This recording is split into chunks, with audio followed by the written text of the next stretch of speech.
I went 5 straight years without missing a single day of workout, 365 days a year. Every single day I was in the water.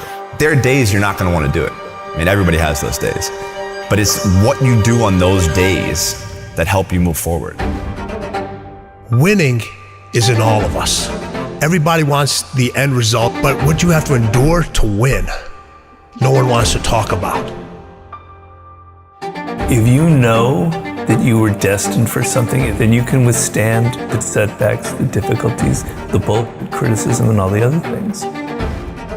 You know, everybody can compete when they're feeling good, happy, excited, but it's the best people who can overcome when they're tired, sore. Mental power that the greatest athletes have can push all the pain aside. The first time I had met Stephen Curry back in 2007, and it was after his freshman year at Davidson, which is before he blew up. No one knew who Stephen Curry was after his freshman year. But I remember there was a few things really remarkable about him. But the most impressive thing was at the end of the first workout, he came over to me and Steph said, "Will you rebound for me? Because I don't leave the gym until I swish 5 free throws in a row." I mean, he was conditioning himself to be in that state. He was conditioning himself to do that, to not accept anything less. And you know, one of the reasons I think he'll go down in history as the best shooter we've ever seen is his ability just to move on to the next shot. But at the root of it is you want to be the best. You love competing and you want to dominate. The greatest athletes in the world don't make excuses. I wanted to do something that nobody had ever done before. And that started with a dream and a goal. I wanted to be the greatest of all time. And I think I always felt like I wanted to be good at everything I did and be great at what I did. And I never expected to be as good as I was. No matter what you do in life, where you're at, this is what winning takes. And it's in all of us.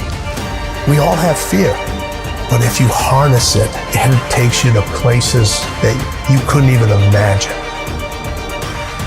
There's mistakes, there's regrets, there's sadness, there's joy, there's frustration, there's sorrow, there's heartbreak, there's elation. It's all part of it, it's all part of life. You know, I said to myself, I'm gonna do this and no one's gonna stop me. I think that's the biggest thing. In order to win, you have to be seen. Winning is everything. It's everything. People are champions when they really see themselves with no limits, when they really see themselves great. Because when you see yourself there, you are much more willing to do the work. You are much more willing to break barriers that others don't break because they don't really see themselves breaking those barriers.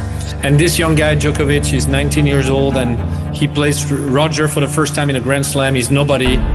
When Novak Djokovic started, Rafa and Roger were winning everything. It's impossible to win a Grand Slam with those two guys. You can't beat them. They're just way better than everyone. And he's interviewed before the match and he says, I'm gonna beat this guy. And I remember the press went really bad against him. Who does he think he is? But he was seeing him there. He was seeing himself there.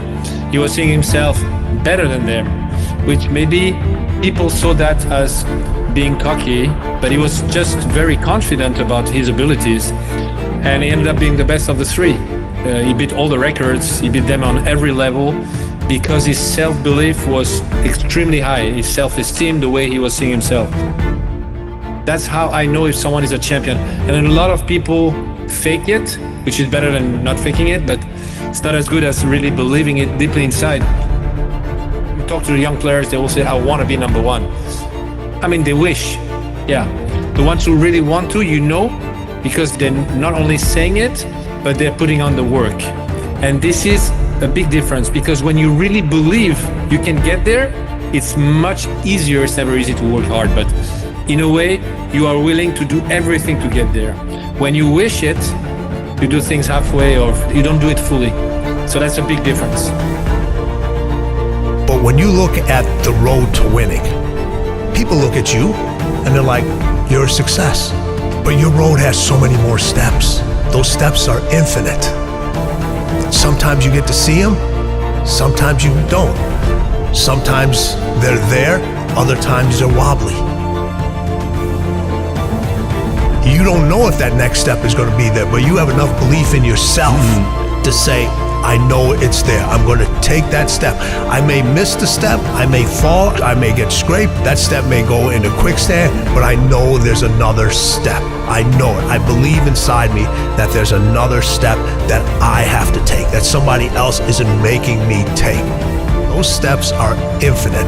Winning is infinite. Those steps are infinite. Of course, if your self-esteem is big, like huge champions, I mean, legends like Serena or Venus, and I had this discussion with Richard Williams, their father, and he told me my main focus was to create two young ladies that were believing in themselves in general. And he said to me this, and I believe it, whatever they would have done, they would have been successful. We chose tennis, but if they would have wanted to be runners or singers or whatever, they would have succeeded because they had this incredible self-esteem that they have. And you'll see that whatever they're going to do after tennis, they're going to be successful. I think from the get-go, I believed I could do it.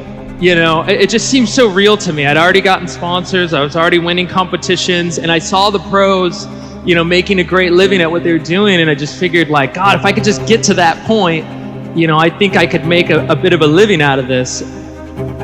Why would you do crazy efforts, working crazy hard to achieve something you don't really believe in? Why would you put yourself at risk to fail if you don't deeply believe that at the end you're going to make it? Not saying that people never fail. Of course they fail, and Serena failed many times in tennis too. But we remember what she achieved, which is much bigger. The great Serena Williams. I just never think I'm gonna lose. I just don't want people to think I'm too cocky or anything. And you're only as good as your last win. So I hate losing. I mean, that's no secret. So, but you gotta lose. I feel like every time I lose, I get better. And I think it's important for me to have losses. Just the fewer, the better for me. I think a lot of people they see you run and they say, "Oh, it looks so easy. You really look effortless." But before it gets to that point, it's hard. It's like hard work. Day in, day out, sacrifice, day in, day out. The confidence comes from preparation. You know, so when the game's on the line, I'm not asking myself to do something that I haven't done thousands of times before.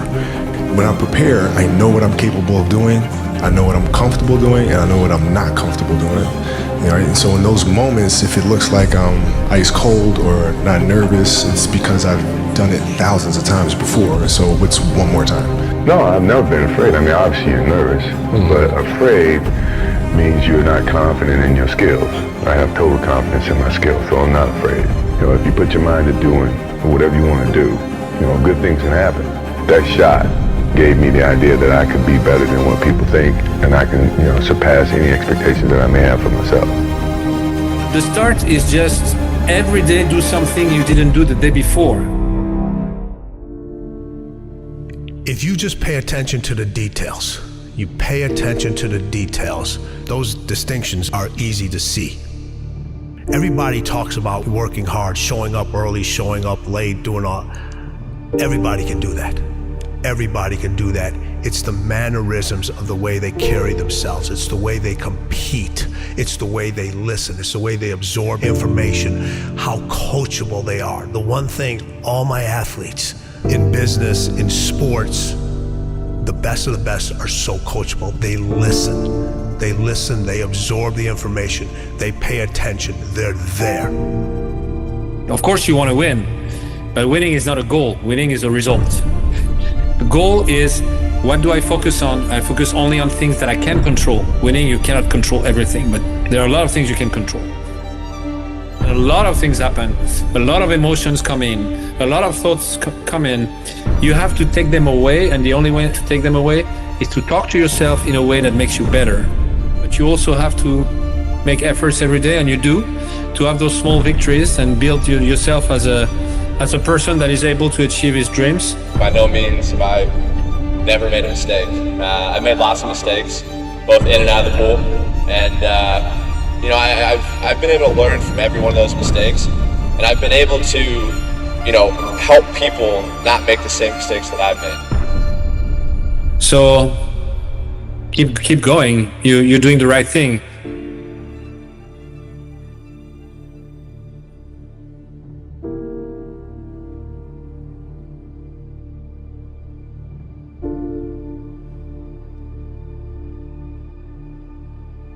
you.